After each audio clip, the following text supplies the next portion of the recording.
बिस्मिल्लाहिर्रहमानिर्रहीम। वहब बिन मुनबर रज़ियल्लाहु अन्हु कहते हैं कि बनी इसराइल में एक आबिद था कि उस ज़माने में कोई आबिद उसके मुकाबिल ना था।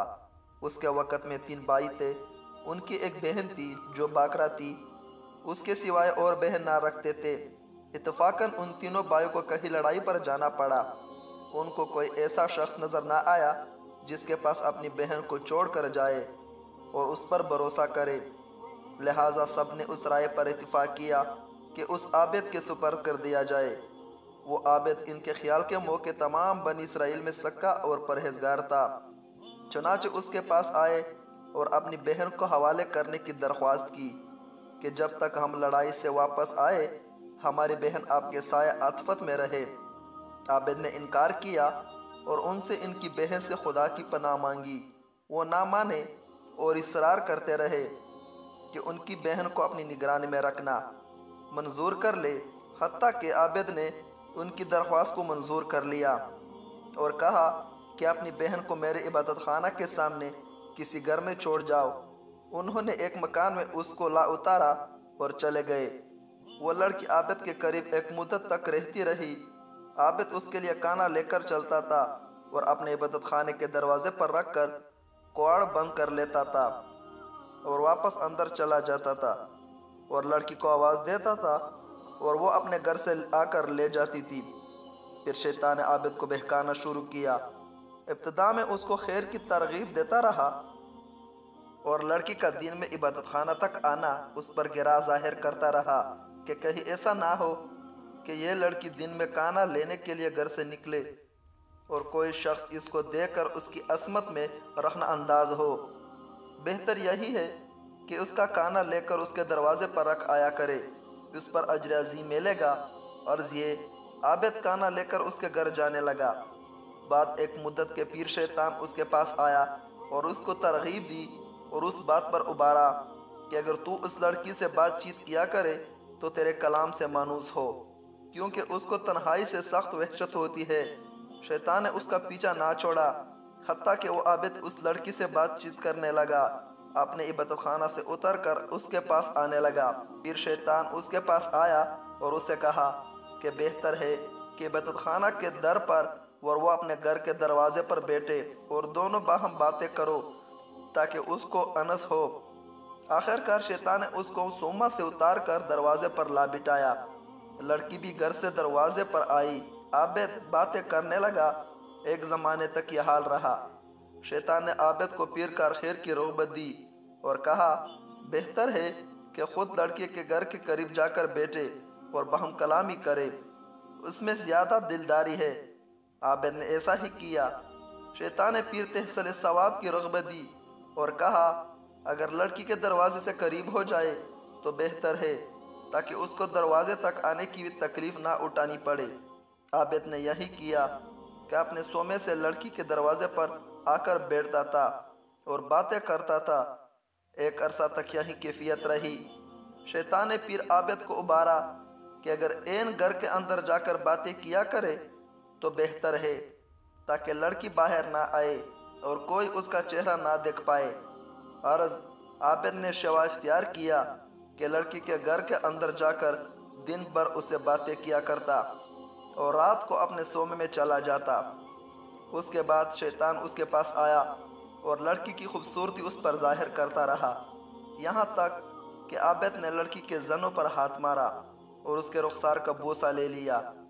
फिर रोज़ बरोज़ शैतान लड़की को उसकी नज़रों में आराइश देता रहा और उसके दिल में गलबा करता रहा हत्ता कि वो इससे मुलव्वस हो गया और लड़की ने हमला होकर एक लड़का जना। फिर शैतान आबिद के पास आया और कहने लगा कि अब बताओ कि अगर उस लड़की के भाई आ गए और उस बच्चा को देखा तो तुम क्या करोगे? मैं डरता हूँ कि तुम जलील हो जाओ या वो तुम्हें रसवा करे। तुम इस बच्चा को लो और ज़मीन में गाड़ दो। ये लड़की ज़रूर उस मामला को अपने भाई से छुपाएगी, उस खौफ से कहीं वो ना जान ले कि तुमने उसके साथ क्या हरकत की। आबिद ने ऐसा ही किया और लड़के को ज़मीन में गाड़ दिया। फिर शैतान ने उससे कहा कि क्या तुम यकीन करते हो ये लड़की तुम्हारी नाशाइस्ता हरकत को अपने भाइयों से पोशीदा रखेगी? हरगिज़ नहीं। तुम उसको भी पकड़ो और ज़बह करके बच्चे के साथ दफन कर दो। गर्ज उस आबिद ने लड़की को ज़बह किया और बच्चे समेत गड्ढे में डालकर उस पर एक बड़ा भारी पत्थर रख दिया और ज़मीन को बराबर करके अपने इबादत खाना में जाकर इबादत करने लगा। एक मुद्दत गुजरने के बाद लड़की के भाई लड़ाई से वापस आए और आबिद के पास जाकर अपनी बहन का हाल पूछा। आबिद ने उनको इसके मरने की खबर दी। अफसोस जाहिर करके रोने लगा और कहा, वो बड़ी नेक बीबी थी, देखो यह उसकी कब्र है। भाई कब्र पर आए और उसके लिए दुआए खैर की और रोए और चंद रोज़ उसकी कब्र पर रहकर अपने लोगों में आए। जब रात हुई और वो अपने बिस्तरों पर सोए तो शैतान उनको ख्वाब में एक मुसाफिर आदमी की सूरत में बनकर आया। पहले बड़े भाई के पास गया और उसकी बहन का हाल पूछा। उसने आबिद का इसके मरने की खबर देना और उस पर अफसोस करना और मकाम कब्र दिखाना बयान किया। शैतान ने कहा, सब झूठ है, तुमने अपनी बहन का मामला सच मान लिया है। आबिद ने तुम्हारे डर के मारे उस बच्चे को उसकी माँ समेत ज़बह किया और गड़ा खोद कर दोनों को डाल दिया। जिस घर में वो थी उसके अंदर दाखिल होने में वो गड़ा दाहिनी जाने पड़ता है। तुम चलो और उस घर में जाकर देखो, तुमको वहाँ दोनों माँ बेटे एक जगह मिलेंगी, जैसा कि मैं तुमसे बयान कर चुका हूँ। फिर शैतान मंझले भाई के ख्वाब में आया, उसे भी ऐसा ही कहा। फिर छोटे के पास गया, उसे भी यही गुफ्तगू की। जब सुबह हुई तो सब लोग बेदार हुए और तीनों अपने अपने ख्वाब से ताजुब में थे। हर एक आपस में एक दूसरे से बयान करने लगा कि मैंने रात अजीब ख्वाब देखा। सब ने बाहम जो कुछ देखा था बयान किया। बड़े भाई ने कहा, यह ख्वाब फक्त एक ख्याल है और कुछ नहीं, ये जिक्र छोड़ो और अपना काम करो। छोटा कहने लगा, मैं तो जब तक उस मकाम को देख ना लूँगा बाज ना आऊँगा। तीनों भाई चले जिस घर में उनकी बहन रहती थी। आए, दरवाज़ा खोला और जो जगह ख्वाब में बताई गई थी तलाश की और जैसा उनसे कहा गया था अपनी बहन और उसके बच्चे को एक गड्ढे में ज़बह किया हुआ पाया। उन्होंने आबिद से कुल कैफियत दरियाफ़त की। आबिद ने शैतान के उस कौल की उस फाल के बारे में तस्दीक की। उन्होंने अपने बादशाह से जाकर शिकायत की।